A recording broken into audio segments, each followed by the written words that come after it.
दोस्तों ये कहानी है डैरेन नाम के एक ऐसे लड़के की जिसका आज फ्यूनरल है, जहां उसकी मौत पर उसकी फैमिली और उसके फ्रेंड्स काफी ज्यादा दुखी हैं। लेकिन उसी वक्त हम कॉफिन में देखते हैं कि डैरेन तो अभी जिंदा है और इतना ही नहीं, वो बड़े मजे से कॉफिन के अंदर वीडियो गेम खेल रहा है। उसे कुछ भी नहीं पता कि बाहर उसे जमीन में मरा हुआ समझकर जिंदा दफनाया जा रहा है। लेकिन आखिर उसके साथ ऐसा क्यों किया जा रहा है, चलिए जानते हैं आखिर पूरी बात क्या है। लेकिन इस कहानी को जानने से पहले हमें कुछ वक्त पीछे जाना होगा, जहाँ पर हम देखते हैं कि डैरेन की लाइफ बहुत अच्छी चल रही होती है। वो अपने स्कूल में काफी पॉपुलर है और उसके अच्छे दोस्त भी हैं। साथ ही पढ़ाई में वो बहुत अच्छा है, जिस वजह से उसके पेरेंट्स को उस पर प्राउड है। उसके अलावा डैरेन के बचपन का एक दोस्त है जिसका नाम स्टीव है, जो कि डैरेन का बेस्ट फ्रेंड होने के साथ उसकी लाइफ का एक नेगेटिव पार्ट भी है। एक दिन डैरेन और स्टीव स्कूल जाते हैं, जहाँ स्टीव डैरेन को क्लास बंक करने के लिए मना लेता है, जिससे दोनों स्कूल की छत पर चले जाते हैं, जहाँ स्टीव पत्थर से स्कूल की बल्ब्स को तोड़ने लगता है और फिर डैरेन को भी ऐसा करने के लिए चैलेंज देता है। तभी क्लास में टीचर को छत से उन दोनों की आवाज सुनाई देती है, जिस कारण वो पकड़े जाते हैं और उनकी इस हरकत के बारे में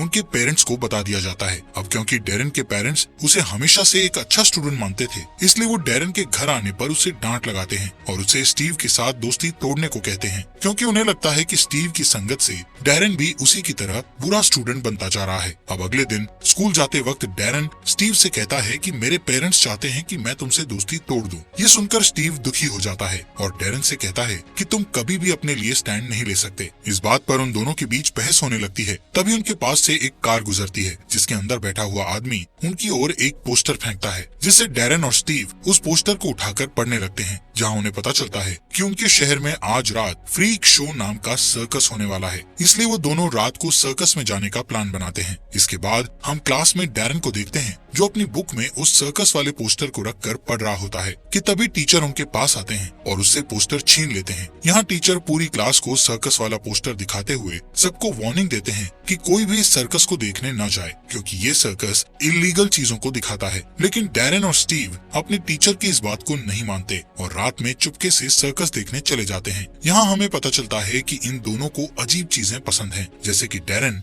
मकड़ियों का बहुत बड़ा फैन है, जबकि स्टीव को वैम्पायर्स पसंद है और वो हमेशा उनके बारे में ही सोचता रहता है।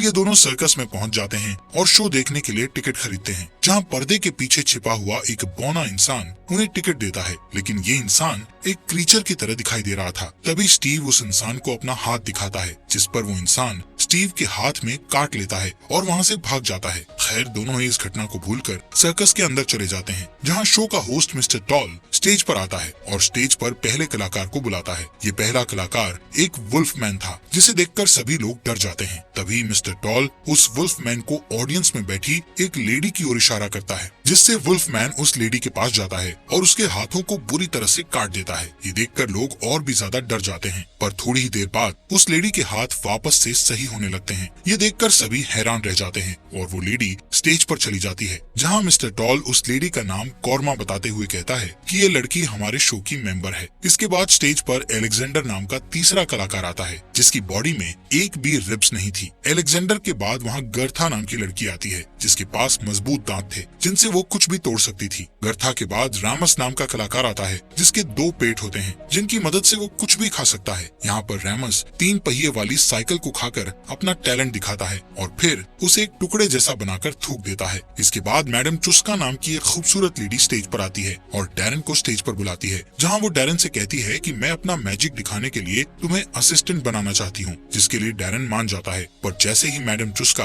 डैरेन के चेहरे को छूती है, तो उसे डैरेन का फ्यूचर दिखने लगता है, जिसमें उसे काफी भयानक चीजें दिखाई देती है, जिससे वो बहुत डर जाती है और डैरेन से दूर हट जाती है। तभी मैडम चुस्का के फेस पर अचानक से बाल आने लगते हैं, जिन्हें वो जल्दी से काटने लगती है और वापस अपने पुराने रूप में आ जाती है। इस मैजिक को देखकर ऑडियंस काफी एंजॉय करती है और उसके लिए जोर जोर से तालियां बजाने लगती है। मैडम चुस्का डैरेन के फ्यूचर को देखने के बाद इतनी डर गई थी कि वो सर्कस की लीडर लार्टन को शो बंद करने को कहती है। मैडम चुस्का डैरेन से इतना क्यों डर रही थी, ये हमें आगे पता चलेगा। यहाँ मैडम चुस्का के बार बार बोलने पर भी लार्टन उसकी बात नहीं मानता और स्टेज पर आकर अपना मैजिक दिखाना शुरू कर देता है। लार्टन स्टेज पर अपनी साथी मकड़ी को लाया था, जिसका नाम ऑक्टा था। यहाँ लार्टन एक इंस्ट्रूमेंट बजाते हुए डांस करने लगता है, जिसके साथ ऑक्टा भी डांस करने लगती है। इसी दौरान स्टीव लार्टन को पहचान जाता है कि वो एक वेम्पायर है। असल में स्टीव ने एक बुक में लार्टन के बारे में पढ़ा था। तभी स्टीव डैरन को बताता है कि लार्टन एक वेम्पायर है और उसका असली नाम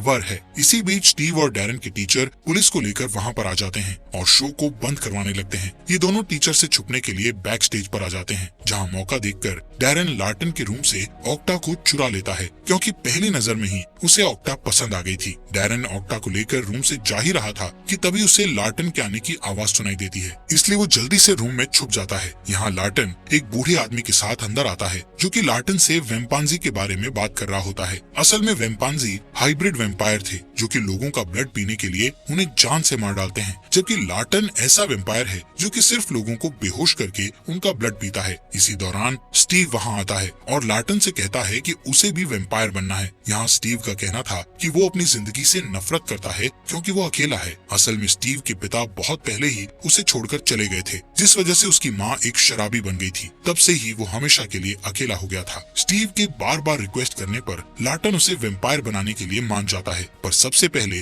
वो स्टीव का ब्लड टेस्ट करने को कहता है। जैसे ही लार्टन स्टीव के ब्लड को अपने मुंह में डालता है तो उसे पता चल जाता है कि स्टीव के अंदर बहुत बुराइयां हैं, यानी कि अगर उसने स्टीव को वेम्पायर बना दिया तो वो बहुत बुरा वेम्पायर बनेगा और लोगों को मारने लगेगा। इसीलिए लार्टन उसे वेम्पायर बनाने से मना कर देता है। इस बात से स्टीव को बहुत गुस्सा आता है और वो लार्टन को भला बुरा बोलकर वहाँ से चला जाता है। इसके बाद लार्टन को पता चलता है कि उसकी मकड़ी ऑक्टा बॉक्स में नहीं है, इसीलिए वो ऑक्टा को ढूंढने लगता है। ये देखकर डैरन काफी घबरा जाता है और लार्टन से बचते हुए वहाँ से भाग जाता है। डैरन भागते भागते सड़क पर पहुँच जाता है, जिस दौरान एक कार वहाँ आती है जिसमें बैठे दो लोग डैरन को पकड़ लेते हैं। ये वही कार थी जिससे एक आदमी ने सर्कस का पोस्टर फेंका था। इस कार के अंदर मर्लॉग और मिस्टर टिनी नाम के दो आदमियों को दिखाया जाता है। इन दोनों के डैरन से पूछताछ करने पर पता चलता है कि उन्होंने गलत लड़के को किडनैप कर लिया है। असल में वो डैरन के दोस्त स्टीव को एक मकसद के लिए ढूंढ रहे थे। इसके बाद वो दोनों डैरन को कुछ बताए बिना ही उसे उसके घर पर ड्रॉप कर देते हैं। अगले दिन डैरन ऑक्टा को अपने बैग में रखकर स्कूल ले जाता है, जहाँ स्टीव ऑक्टा को देख लेता है और उसके साथ खेलने लगता है। तभी गलती से उसके हाथ से पिंजरा गिर जाता है और ऑक्टा वहाँ से भागने लगती है। ये देख डैरन ऑक्टा को पकड़ने की कोशिश करता है, जबकि स्टीव उसे मारने के इरादे से उसका पीछा करता है। ऑक्टा भागते भागते हॉल में आ जाती है, जिसे देखकर सभी स्टूडेंट्स बुरी तरह डर जाते हैं और इधर उधर भागने लगते हैं। कुछ देर बाद ऑक्टा एक खिड़की से बाहर भागने की सोचती है, पर भागने से पहले वो स्टीव के गाल पर काट लेती है, जिस वजह से स्टीव फर्श पर गिर जाता है और मकड़ी के जहर के कारण बेहोश हो जाता है। इसके बाद डैरन लार्टन के पास जाता है और उसे सारी बात बताकर स्टीव की जान बचाने को कहता है। लार्टन शुरू में उसकी मदद करने से इनकार कर देता है, लेकिन जब डैरन उससे बार बार रिक्वेस्ट करता है तब लार्टन एक शर्त पर उसकी मदद करने का कहता है। वो अपनी शर्त बताता है कि डैरन को उसका वेम्पायर असिस्टेंट बनना होगा, यानी कि उसे अपनी फैमिली, फ्रेंड्स और अपनी पूरी सोशल लाइफ को छोड़ना होगा। डैरन सिर्फ स्टीव को बचाना चाहता था, इसलिए वो लार्टन की शर्त मान लेता है। जिसके बाद लार्टन डैरन के हाथ में नेल्स चुभाता है और उसके ब्लड में वेम्पायर ब्लड को मिक्स कर देता है, जिससे डैरन हाफ वेम्पायर में बदल जाता है। जिसके बाद डैरन लार्टन को लेकर हॉस्पिटल जाता है, जहाँ लार्टन एक एंटीडोट स्टीव की बॉडी में डाल देता है, जिससे स्टीव ठीक होने लगता है। कुछ दिनों बाद हम देखते हैं कि डैरन के हाफ वेम्पायर बन जाने से उसे कच्चा मांस खाने का मन हो रहा था। इसी तरह एक दिन उसे अपनी बहन का खून चूसने की इच्छा होती है, पर वो किसी तरह खुद पर कंट्रोल करता है और अपने कमरे में चला जाता है, जहाँ वो लार्टन को देखता है। असल में लार्टन डैरन को वार्निंग देने आया था। वो कहता है कि तुम्हें अपना घर छोड़ देना चाहिए, क्योंकि तुम अपनी फैमिली के लिए खतरा बन सकते हो। लेकिन डैरन ऐसा करना नहीं चाहता था, पर तभी उसे ध्यान आता है कि वो थोड़ी देर पहले ही अपनी बहन का ब्लड पीने का सोच रहा था, इसलिए वो अपनी फैमिली को छोड़ने का फैसला कर लेता है। यहाँ उसे डर था कि अगर वो अचानक से गायब हो गया तो उसके पेरेंट्स को उसकी हमेशा चिंता रहेगी। डैरन लार्टन से कहता है कि मुझे अपनी फैमिली के लिए मरना होगा, जिसमें तुम मेरी मदद करोगे। उसी रात लार्टन डैरन के पास आता है और उसकी गर्दन तोड़कर उसे घर से नीचे गिरा देता है। लार्टन ने उसे इस तरह मारा था कि वो सबकी नजरों में मरा हुआ दिखाई दे। यहाँ से प्रेजेंट का सीन दिखाया जाता है, जहाँ डैरन का फ्यूनरल चल रहा था, जबकि डैरन कॉफिन में जिंदा लेटा हुआ था। फ्यूनरल वाली रात को लार्टन डैरन की कब्र खोदता है और उसे बाहर निकाल लेता है, जिस दौरान मॉर्लॉग वहाँ आ जाता है, जो कि वेम्पांजी का लीडर था। वो उन पर हमला कर देता है, लेकिन लार्टन उसे चकमा दे देता है और डैरन को लेकर भाग जाता है। इस बीच स्टीव को देखते हैं, जो डैरन की मौत से बहुत दुखी था। वो डैरन को बहुत मिस कर रहा था। स्टीव का सिर्फ एक दोस्त था, जिसके जाने के बाद वो पूरी तरह अकेला हो चुका था, इसलिए एक दिन वो सुसाइड करने का सोचता है। स्टीव जैसे ही छत से कूदने वाला होता है, तभी वहाँ मिस्टर टाइनी आता है, जो उसे सुसाइड करने से रोक लेता है। यहाँ टाइनी स्टीव को बताता है कि मैं तुम्हारी जिंदगी और तुम्हारे वेम्पायर बनने के सपने के बारे में जानता हूँ, इसीलिए मैं तुम्हें वेम्पांजी बनने का मौका दूंगा। यहाँ हमें पता चलता है कि मरलॉक के साथ साथ टिनी भी वेम्पांजी है। टिनी उसे डैरन की सच्चाई बताता है कि डैरन अभी जिंदा है और वो अब वेम्पायर बन चुका है। इसके अलावा टिनी स्टीव को डैरन के खिलाफ भड़काने लगता है कि वेम्पायर बनना तुम्हारा सपना था, लेकिन डैरन ने तुम्हारा सपना चुरा लिया। सब कुछ जानने के बाद स्टीव को डैरन पर बहुत ज्यादा गुस्सा आ जाता है, इसलिए वो टिनी का ऑफर मान लेता है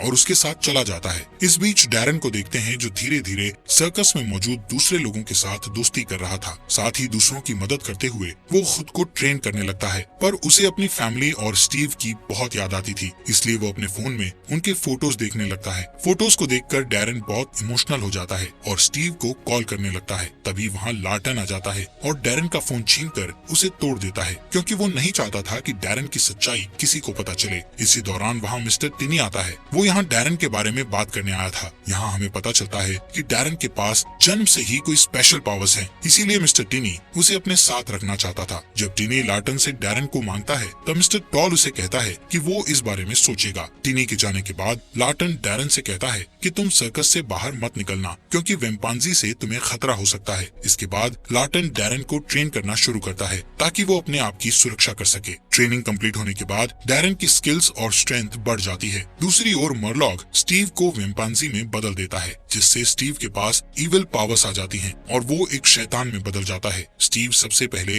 अपने स्कूल टीचर का शिकार करता है और उन्हें जान से मार डालता है। इस बीच डैरन को देखते हैं जिसे बहुत भूख लगी हुई थी, इसलिए लार्टन उसे पास के एक खेत में ले जाता है और एक आदमी को बेहोश करके डैरन को उसका ब्लड पीने को कहता है। अब क्योंकि डैरन का दिल बहुत साफ है, इसलिए वो भूखा होने के बावजूद भी उस आदमी का ब्लड नहीं पीता है। वो दोनों वापस अपने सर्कस में लौट आते हैं, जहाँ अचानक से वेम्पांजी का ग्रुप आकर उन पर हमला कर देता है और फिर दोनों ग्रुप्स के बीच खतरनाक लड़ाई होती है, जिसमें कई लोगों की जान चली जाती है। असल में वेम्पांजी डैरन की तलाश में आए थे। तभी एक वेम्पांजी को डैरन मिल जाता है, जो कि सर्कस में रहने वाली लड़की रेबेका के साथ एक रूम में छुपा हुआ था। यहाँ वेम्पांजी और डैरन के बीच लड़ाई होती है, जिस दौरान लार्टन और मिस्टर टॉल अपने साथियों के साथ वहाँ आ जाते हैं और डैरन को वेम्पांजी से बचा लेते हैं। इसके बाद सभी वेम्पांजी वहाँ से भाग जाते हैं। थोड़ी ही देर बाद डैरन और लार्टन को पता चलता है कि मरलॉक ने रेबेका को किडनैप कर लिया है। अगली सुबह डैरन उसे खोजने के लिए अकेला ही निकल जाता है, क्योंकि उसे लग रहा था कि ये सब उसी की वजह से हो रहा है।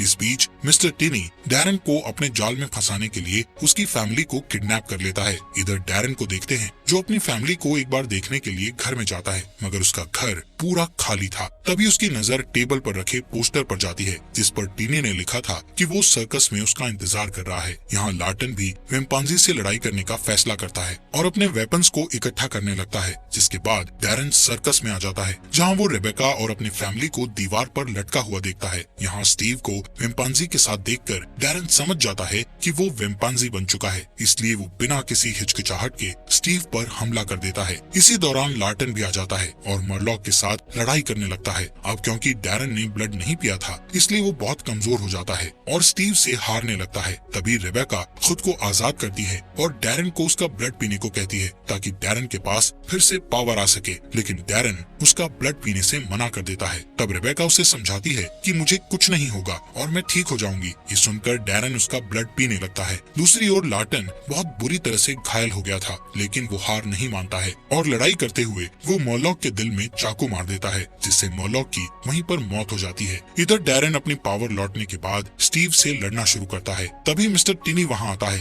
और उन्हें लड़ने से रोक देता है, जिसके बाद मिस्टर टिनी अपनी स्पेशल पावर्स का यूज करके मरलॉक को जिंदा करता है और उसे एक क्रीचर में बदल देता है। मिस्टर टिनी दोनों लड़कों को अपने साथ चलने को कहता है, जिस पर डैरन उसके साथ आने से मना कर देता है, लेकिन स्टीव बुराई का रास्ता चुनता है और मिस्टर टिनी के साथ जाने लगता है। दोनों के जाने के बाद लार्टन डैरन की फैमिली को हिप्नोटाइज करके उनकी अभी वाली याददाश्त को मिटा देता है, जिससे वो सभी इस घटना को भूल जाते हैं। मूवी के लास्ट सीन में हम देखते हैं कि डैरन सर्कस में वापस आ जाता है, जिसे देखकर सर्कस के सभी मेंबर्स उसका वेलकम करते हैं और उसे घर जैसा महसूस कराते हैं। इसी के साथ ही अमेजिंग मूवी यहीं पर खत्म हो जाती है। दोस्तों, आपके अपने चैनल को सब्सक्राइब करने के लिए आपका दिल से शुक्रिया।